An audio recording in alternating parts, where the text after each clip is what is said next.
From dog tags to ownership, heroes take the lead.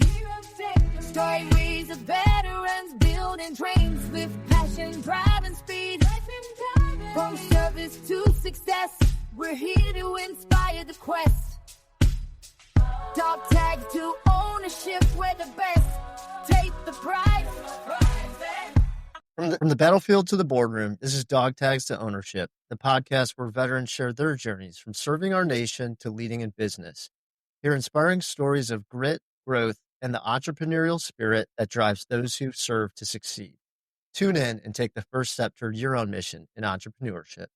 Military One Percenters, welcome to Dog Tags to Ownership, where once a week we interview veterans who charted a path towards entrepreneurship. Here, our goals are to share resources, advice, and success stories about starting a business, discuss strategies for building financial independence and creating your own path, and most importantly, build a community to support each other through the challenges of transitioning from service life to civilian ownership. Today, we're extremely excited to introduce our guest to the show, John and Michele Swart. John is an Army veteran who retired in the rank of Command Sergeant Major after 34 years of honorable service. John and Michele are both brokers, realtors at Realty One Group, creators of the High Country Living YouTube channel, where I'm pretty sure they have more subscribers than we do, where they cover a myriad of real estate topics. John and Michele, welcome to the podcast, and thank you both so much for joining us today to discuss your journey. Thanks for having us. Yeah, and I really, truly mean that. I looked at your YouTube channel, and you're like double the amount of subscribers we have, so hopefully you guys can help us with our subscribers to YouTube. But could you guys just please tell us a little bit about yourself and your military experience and journey? Michele and I have been married over 40 years, and we have 3 adult children and 6 grandchildren. John, can you tell us a little bit about your military experience? Yeah, I joined the National Guard in high school, was M-Day or part-time for 3.5 years, and I went on and I joined in 81, and I think I joined at a good time. I went full-time after about 3 years and being part-time, and watched the Army transition kind of from protect the homeland to a operational force that partnered with the Army and the Army Reserve and the other branches of service. Got a chance to deploy to Afghanistan, Iraq, and Bosnia, and also later on travel all over the world visiting troops and, going about everywhere, staying very busy. Yeah, and you did 34 years, right? And the North Carolina National Guard? Yeah, 34.5 years. I could have gone another 6 months, but I didn't. It was time for me to go. Totally understand that. Matt's set to retire 1 October of this year. He's about to start terminal leave, and then I'm just waiting on my retirement date to come back, but similar 1 October 2026. So we're right there at the end as well. Yeah, just a mere 21 for me. So I only did like 1 bonus lap on top of the 20. So, well, I'll be honest with you. I had planned to retire at 20, and 9/11 hit, and it changed for me. I felt honored and obligated to continue to serve, and the leadership opportunities kept coming toward me, and I guess that's why I stayed so long. Yeah, that's definitely like admirable, and I think for a lot of people who are in the military now or joined when like we did, it was a lot because of 9/11 and everything that transpired from those attacks. Really appreciate you staying in it and serving during that time. Could you talk a little bit about your transition process out of Carolina National Guard and into what you're doing now? I had 9 months transition. I dropped my retirement paperwork 9 months out, and I don't recommend that to the listeners. You should start planning and thinking 2 years out, and I believe we did that. We kind of knew where we wanted to live. I think another thing I did, which I don't think was a bad thing, but I had a lot. We were going to real estate school, working on getting our real estate license. I was looking at taking classes at NC State. They had and I think they still have it at Fort Bragg. It's kind of like from military to agriculture program. I probably didn't have the time to put into it, but that's a good program at Fort Bragg. And the transition process is I think is good. I think you get out of it what you put into it. And, you can network. They have job fairs. I even attended job fairs. During that time, figured out that we wanted to try real estate. We were impressed by the agent that sold us this place. That's probably what led us that way, was the agent that we had when we bought this place and the way she handled everything. And John, what was your background in the military, if I can ask, MOS wise? It was 11 Bravo, which is infantryman. I did some time as military police, about 5 years. Pretty much about 29 years as an infantryman in all leadership positions, and 5 years as military police, which I enjoyed thoroughly and learned a lot. I'm always curious because we have some guests that will stick close to their roots as far as what they did in the military and that they go into that uh, arena when they finish. And then there's others that branch completely outside an infantry sergeant major going into real estate. It's a pretty significant departure. So I'm always curious to know background in the military as far as that goes. And Michele, this was the same time that you started going into real estate. So this wasn't something you were doing while John was serving, you were probably busy raising the kids and doing all that stuff. Yeah. Okay. Yeah, I stayed home with the kids all the way up until our youngest, who is now 28, started school. And then I said, what am I going to do? Yeah, I still wanted to be home when they were home. So I started out volunteering first. I was in school so much that when he went in first grade, his kindergarten teacher's like, why don't you just come to work with me? So that got me in the door of education in Wake County. And I continued that for close to 16 years, with kindergarten and finding my niche finally with classroom with special needs kids, where I was in there, I think about 11 years. So that was I felt was my true niche in education. And when he decided to retire, decided it was a good time for me to step out as well. So when John decided he wanted to go into real estate, is that when you also decided the same thing when you guys bought that house? Yes, we decided together that we were going to do that after purchasing this. So yeah, we did at the same time.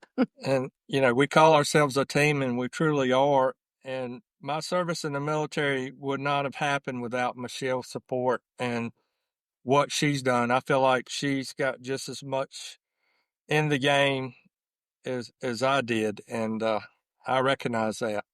I really do. I think we all acknowledge that's where, more of the work happens than, while we're in uniform. Truly, and I'm not saying that with any sarcasm. That does not go unnoticed or unrecognized by us. So, and yeah, I'm sure John, again, could not do the things he was able to do and accomplish what he was able to accomplish without having that comfort that everything was handled back at home. So yeah, kudos to you for that. Thank you. I appreciate that. It does take, or it should take teamwork. Absolutely.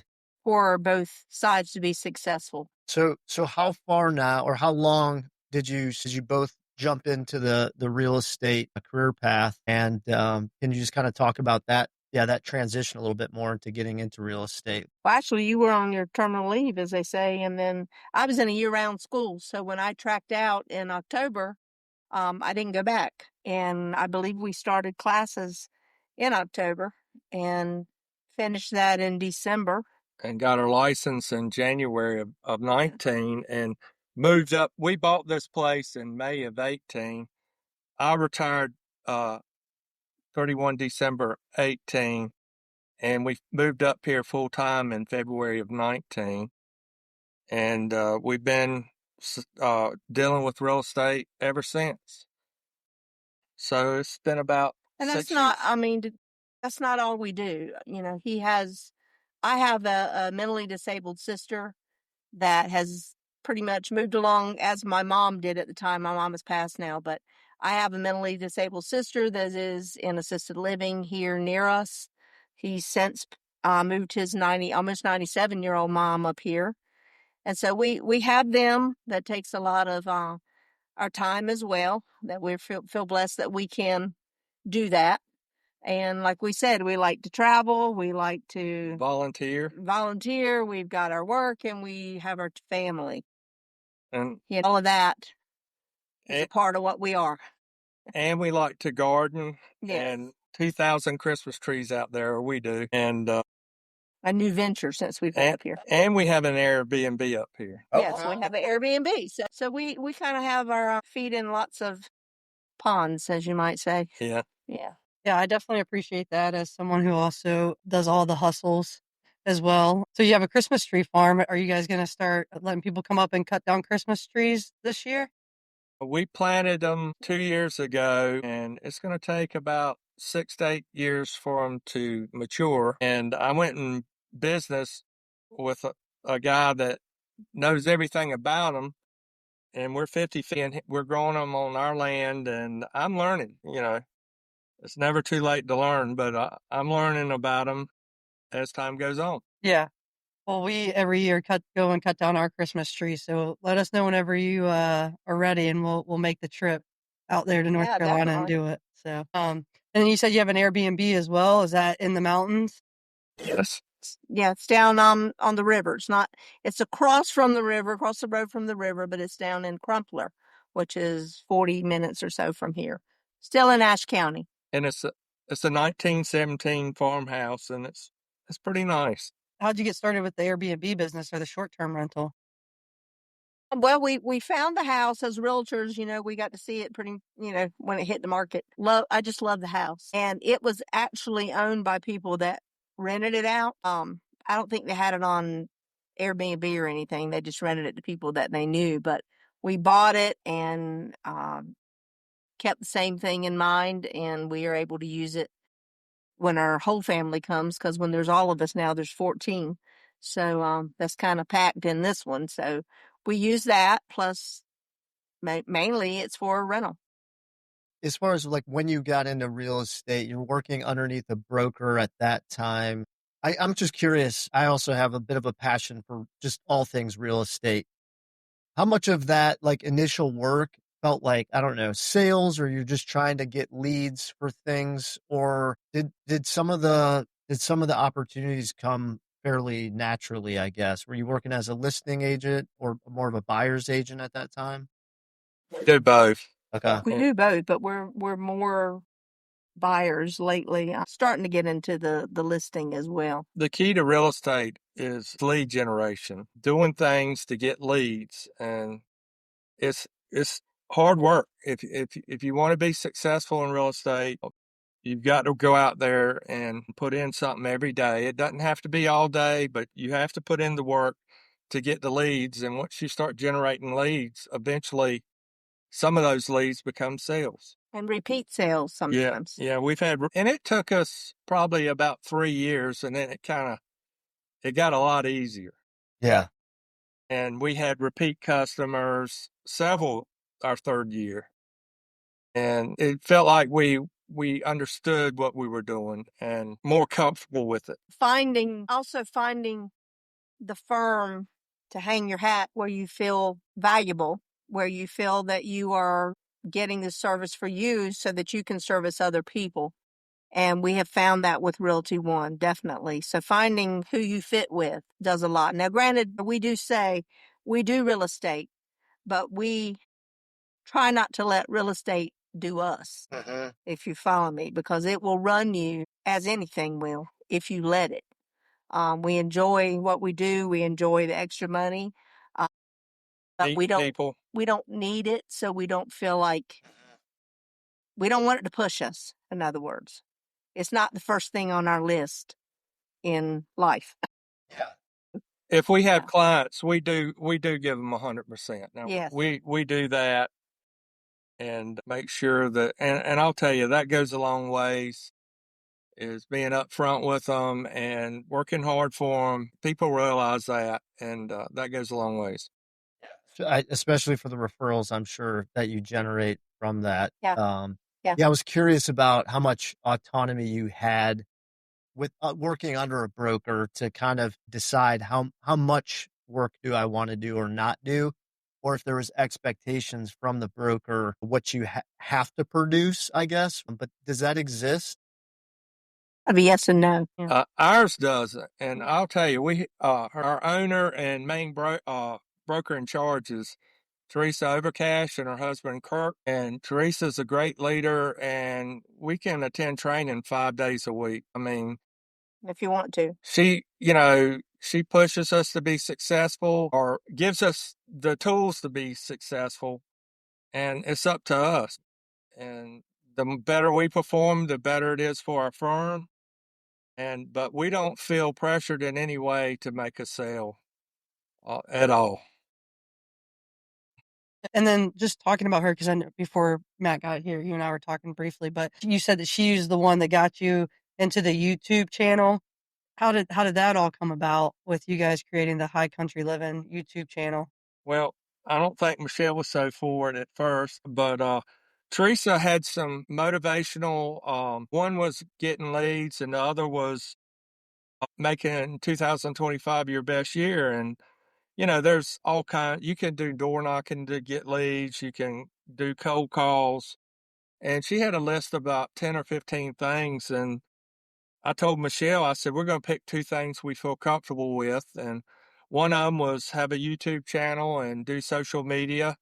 And the other one was like volunteer, church, meeting people in the public. That's kind of more Michelle. Getting yourself seen, basically. I'll tell you, it's the exciting part. I miss the military, I miss the people, but the exciting part after retirement is learning new things. And I decided that we were going to do a YouTube channel and bought the equipment and started messing. And we did our first video and kind of got the butterflies out and, went from there. I think keeping the videos short and picking topics people like. Some videos are going to do better than others, but just keep on trying and getting your videos out there and try to do things that like in town that are fun to do up in the mountains, and then maybe the next one's on. Our last was on home inspections. Yeah. How boring can that be? But if you're looking for a home or you're looking to sell your home, it's something that you need to know about. About, I think, 6 or 7 episodes. About 6, and then I think 2 of them are from listings we put up recently. I went on your YouTube channel and I was watching some of your videos and stuff, and very similar to Matt and I when we got started with podcasting. And that first episode, you got the jitters.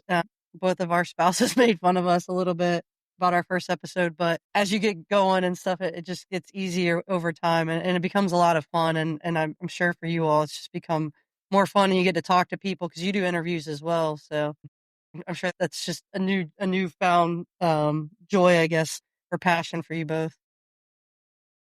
I know you work for a broker or a firm, but then you have your other side businesses.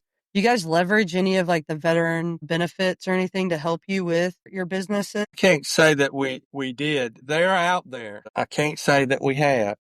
Real estate license, did you go through any of like the veteran programs for veteran assistance to pay for it? Like there's the vocational, none of those No. things? We did not, and that's a good point. I'm glad you brought that up, Julie. There are, and it's been 6 years, but in ACAP there was a lot of things that would assist the veteran, and I think the biggest thing I had considered was the agriculture one, and I had to pare down because I'd picked too much, which once again, I don't think that was a bad thing. It was just realizing that where I needed to focus next.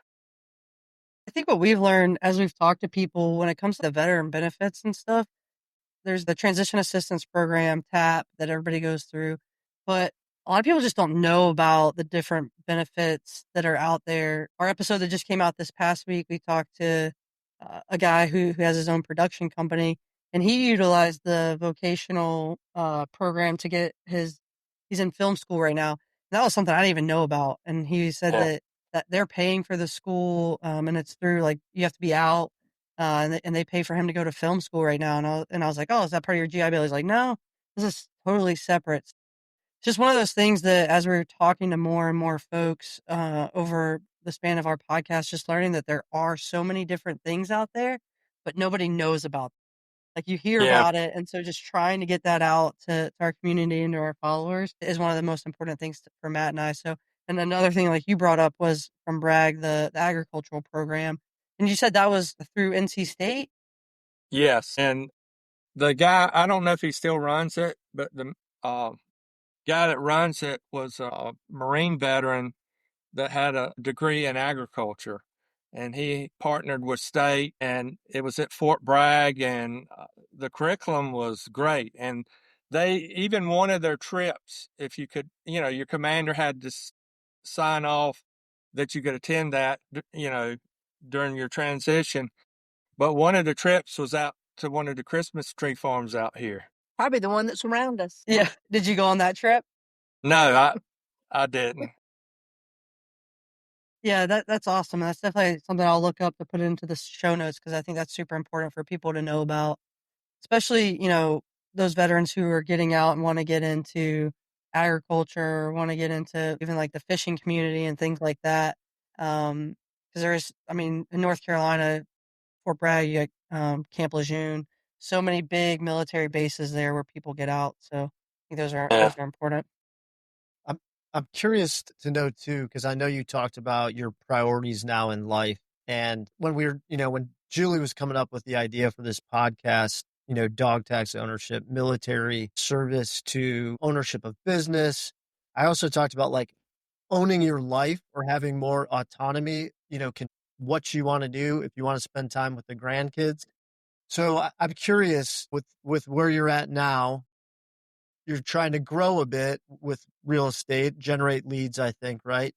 You've got the Airbnb. You're going to have a Christmas tree farm down the road. Where do you do you see, do you see another Airbnb in the future? You enjoy that? Like, what are the goals now, I guess, with where you're at in life? You never say never, but I don't think we're looking right now to add additional Airbnbs. We are considering possibly changing up something and Getting something on the beach. Yeah, getting something back towards the coast. Haven't decided on that yet, but no. I think, we made a commitment this year to volunteer more. Helene, afterwards, we stopped what we were doing as far as real estate went for several months till the first of the year and volunteered. And I think, if anything, we probably see ourselves as we get older doing more volunteer work and giving back to our community. I think you brought up something, Helene coming through Western North Carolina. I know that impacted so many people. Can you just talk a little bit about that and how it impacted you all and where your community and all of those things and the rebuild that's happening there? I do think that's important for people to hear about. Yeah. Well, personally for us, we were blessed. We live at a high enough place that we didn't get any damage. A little bit on the barn roof.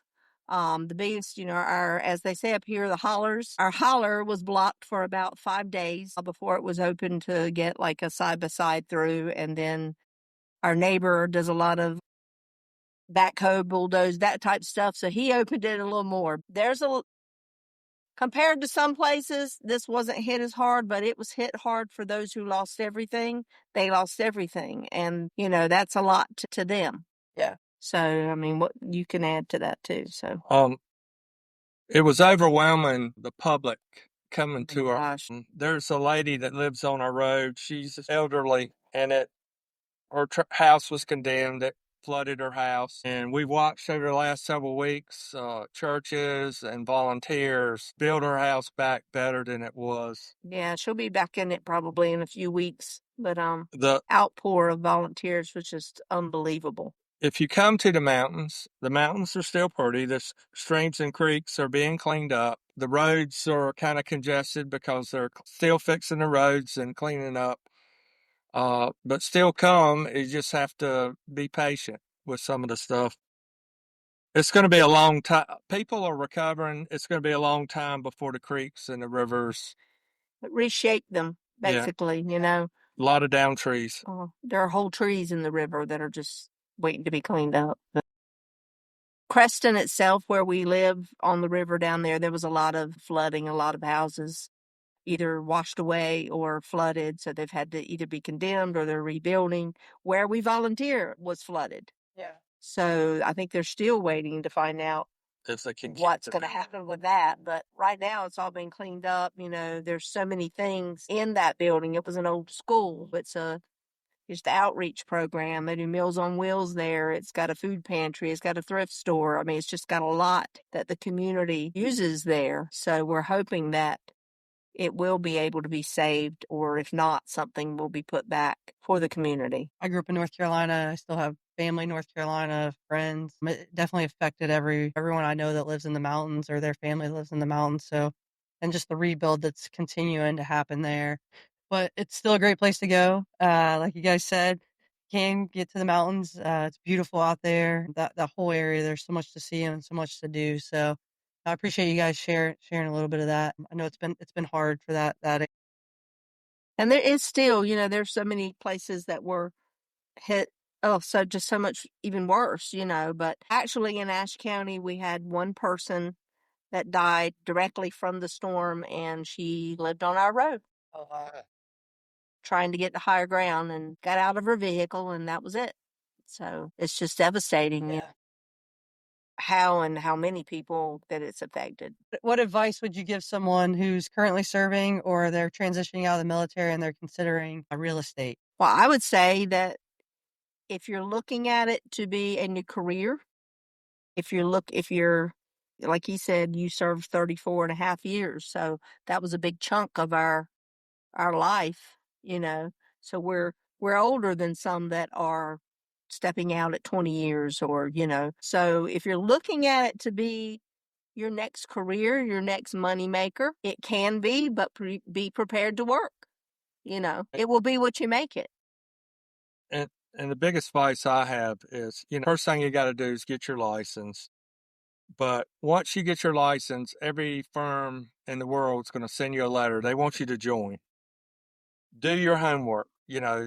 Don't feel excited that somebody wants you to work for them. Do your homework on the firm and What they offer. training, mentorship. You have that in the military. We have sponsors. We're sponsoring a young lady that got her license and mentoring her. And we have our own mentorship program in our company. Look for those things. Look for those opportunities to set yourself up for success, because it can get discouraging if you're out there and you don't have somebody you can ask questions, and you're spinning your wheels and you're not going anywhere. Can you talk? You said it's a lot of work up front. So that started about 6 years ago or so. You said 2019. How much work, maybe in the like hours were you committing early on, and how is that, if it's tapered off, how is that sort of tapered off to where you're at today? I think the biggest thing is on an average work day, and some realtors may disagree, but and I've been told this, you need to put at least 2 hours in a day focusing on marketing or lead generation. We had a showing today, and we incorporated it in what we were doing. We were heading to town. We worked it out where we could show it and then get back here in time to do the interview. But I think whatever fits you is in the morning or the evening, to take that time and put into it. Then you have the rest of the day to do showings or meet people or, go to the doctor or whatever your day looks like. It's funny you asked that, because the young lady that we're mentoring, she asked me just recently, she said, I'm thinking about getting another job because she's getting discouraged. And she's like, so can I decide when I want to do this and I don't want to do that?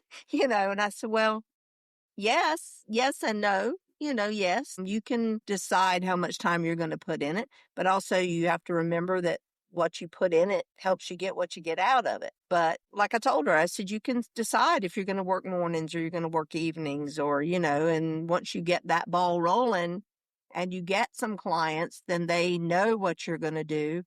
And hopefully that works for the both of you. But sometimes you're going to have, like today, somebody call you up last minute. Hey, can you show us this? And it just happened to be today we could.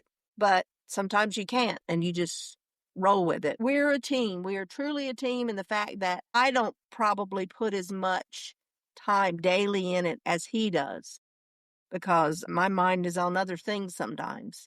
So, but we work together still, if I've got something that I need him to do, he does it, and vice versa. And we're usually together when we go and show property. And we utilize our strengths. I always say Michelle's a better people person than I am.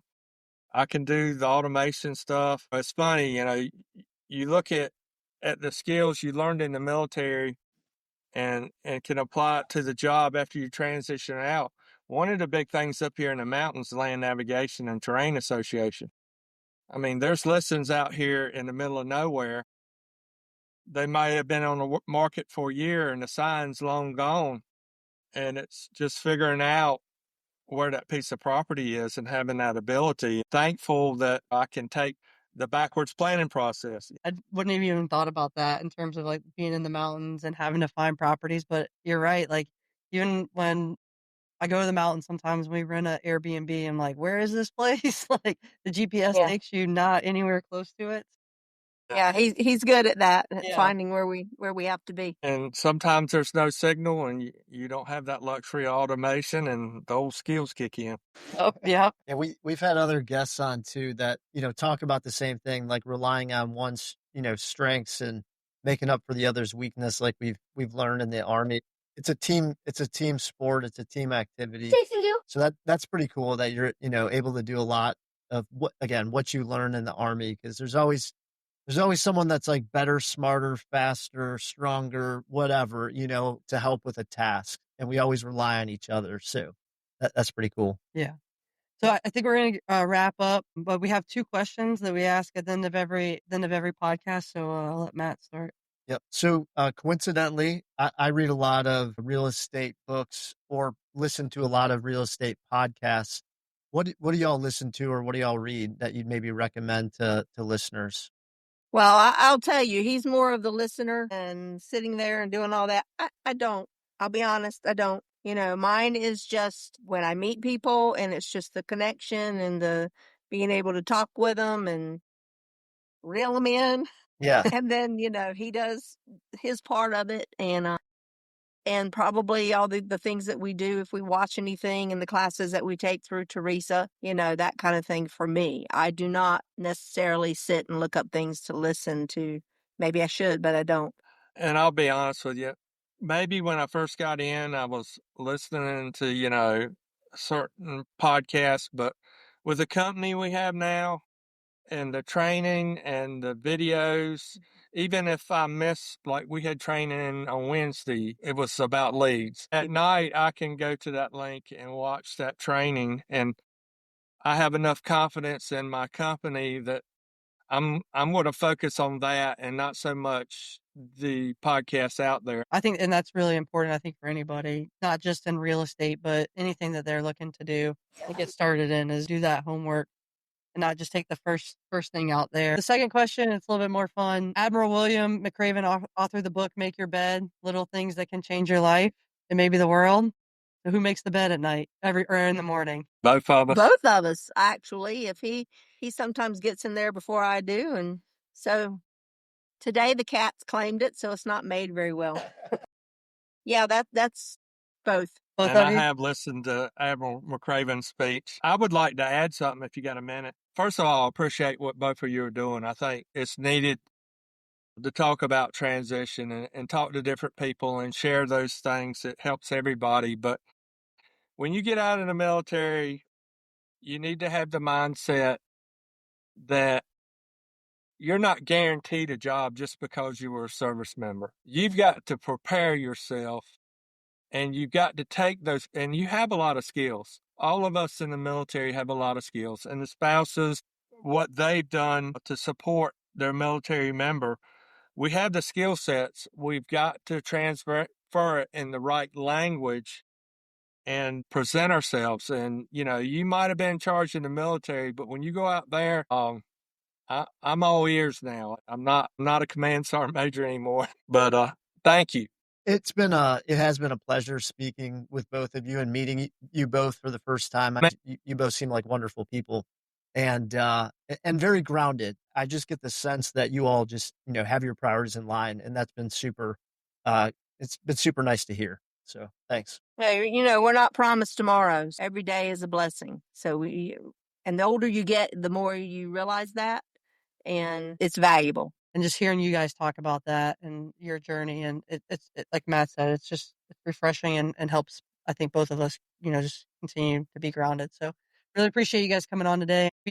As always, military one percenters, thank you for your service. Let's continue this journey and working together to write our next chapter. Until next week, keep pushing to turn those dog tags into ownership. From dog tags to ownership, heroes take the lead.